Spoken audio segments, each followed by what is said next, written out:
So we're gonna be reacting to Dark Viper in his channel. We're gonna be specifically reacting to his take here. So you guys can see the chapter of the video. People still believe that XQC is helping creators. Let's react to this. I'm gonna give my opinion. I'm gonna tell you guys exactly why this take is so weird. It's a very weird take from Dark Viper. Believe that XQC is helping creators. So I wanted to try a little bit of an experiment on Twitter. So traditionally, I am not a person who likes to tweet out about a lot of stuff or respond to stuff that I see if I'm on Twitter at all. I don't look for stuff to respond to try and gain traction. Twitter doesn't make me money necessarily. I've always just thought it as like a way to get. You can make now you can make money on Twitter because Twitter's paying people right because of that. But you gotta be a subscriber to YouTube to Twitter Blue, so you're gonna have to spend money to make money. That I have that day. And so most of my career, I was like, yeah, maybe it's like a tweet a week, or then I tweet every, like maybe then I moved to like a tweet every 3 days. Then I was like, look, I'm not doing more than 1 tweet a day. It's fucking Twitter. But recently, when I realized how much influence that Mutahar had, in large part because of his Twitter presence and him playing that Twitter game well, I was like, maybe I should do that too. I should start responding to more things. I'm learning something that I didn't know. Putting my name out there more on Twitter, maybe that will benefit me in some way. I shouldn't waste more time on Twitter. But all those times in the past where I'm like, I have something to say here, but I've already tweeted today. Let's not clog up people's feeds. I'm gonna stop doing that. I'm just gonna be like, if I have thoughts on this, if I feel like I could add something to this, I feel like I'm doing something funny, I'm just gonna do that tweet now. I do think Twitter is gross, and I do think it's a waste of time, but I mean, I can't deny that you do get more influential if you have. Okay, guys, I'm covering his face. I'm seeing now. Dodd Ford, he's like, XQC has stolen hundreds of thousands of views reacting to. No. Okay. This one, no. This one. Which one? No, this one. Okay, maybe this one. But I gotta change the ratio like this, maybe. I don't know. Okay. Let's do this. Okay. Not how that works. He's taking hundreds of thousands of viewers away from other things in the market by re-uploading your videos. That doesn't. Okay. This is the take that I think is so hard to agree.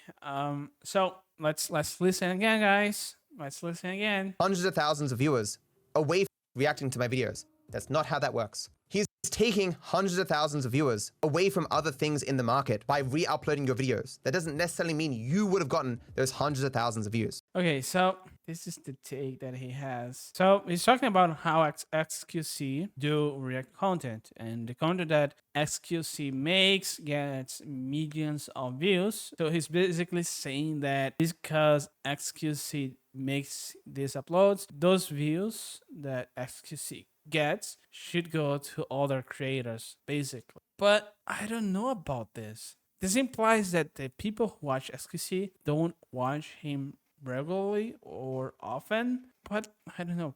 I think people who watch React content primarily watch for the reaction, but I don't know. That's kind of how this argument works against React content. Would you not agree that if you post highlights of your let's plays in a game that or any content that that's this argument's so hard for me to understand. I get that Dark Viper is like 100%. Like, he's almost like 100% against any kind of React content, for sure, right? So, but this argument that React content, because it gets views and people watch those React contents, takes away from other creators is very hard to understand. I guess if you guys can see, right? I'm struggling to get his point across. But it's so hard.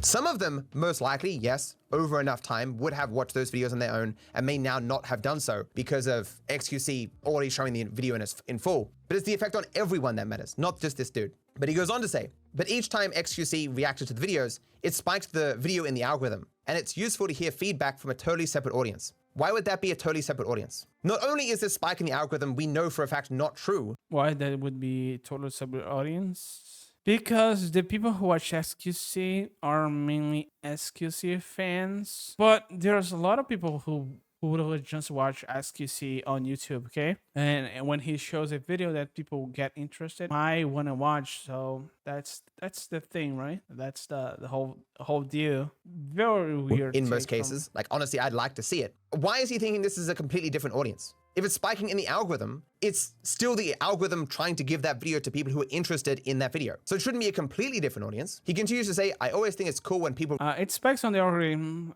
because I think because XQC regularly get hundreds of thousands of views on his video. It might be that the algorithm catches a video because the video that XQC reacts would have similar metadata to the original uploader, and that might push the original uploader because XQC influence basically would mean that XQC would increase the relevancy of the metadata that relates to that video. That if that makes sense for you guys, I think that's my hypothesis of how XQC could help a channel. That would be my.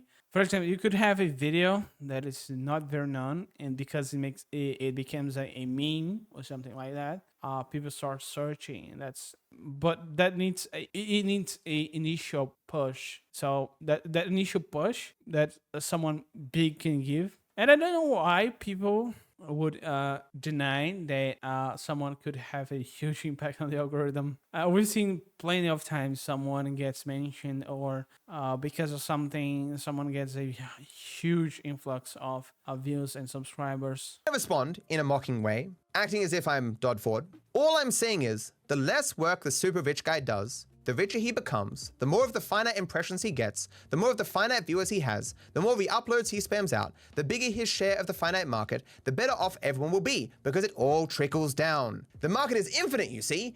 He's being sarcastic here, so he's using that. He's trying to mock the position that people who kind of have a more favorable view on React content, on how React content is always positive. I don't think React content is always positive, but I think most of the time it is, especially if it is really a React content. It's not just someone ripping off a video or people who are just giving more. If people are adding to a video, either by their own experience or their knowledge or just how funny they make the content be, that's really transformative. I don't know how people can argue that React content is not transformative. I watch React content. I know how transformative React content can be. Everyone can get unlimited views, so no one on the market is ever really negatively impacted by content aggregators. I also piss Rainbow.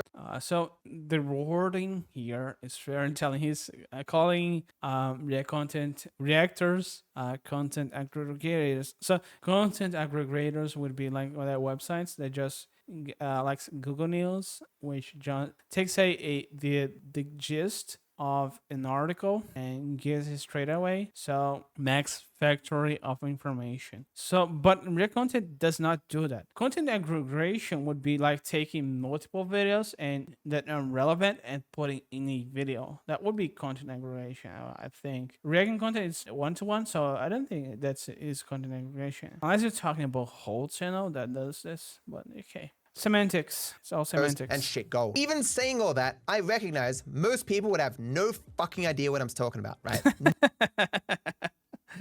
It's very aware in here, right? No one. I recognize most people would have no fucking idea what I'm talking about, right? Maybe you don't know what you're talking about. Have you thought about that? Maybe you don't know. You don't even know what you're talking about. So that's make hard for people to know what you're talking about. That's a 400 IQ move. You don't know what you're talking about, and people don't know what you're talking about because they don't. No one. Even some of you are like, I don't get it. Because this view is complicated, and it's annoyingly complicated. I need to sit down and just think of like some fairly simple ways to break down my perspective that I could communicate in, say, a minute. I don't know how I do that. I'll think on it. Okay, so that sums up his take, which I think is funny because the argument that he makes could be made for any kind of content. Even content you guys think that might be useless, okay? Even more useless than React content. Like, let's say, white sounds that you guys probably seen, like storms, rain. That thing get millions of views, so that's taking views from people I don't know. It also would re-edit memes as a count as taking views, like that memes that are posted hundreds of times, like Giovanni Giorgio, which I think I've watched thousands of those videos. Would that count of taking videos from other creators because I'm watching a video multiple times with just a slightly variation? Would that count as taking videos from other creators? So yeah, it's a very interesting perspective. But that's this for this video, guys. Hope you guys enjoyed it. But I think Dark Viper does make some good content, but I think his views on React content, he needs to be more open-minded to it. He needs to try to see the perspective. That's it for this video. You guys can, I'm gonna leave this video. You guys can check out the timestamp and watch it if you guys want to watch it.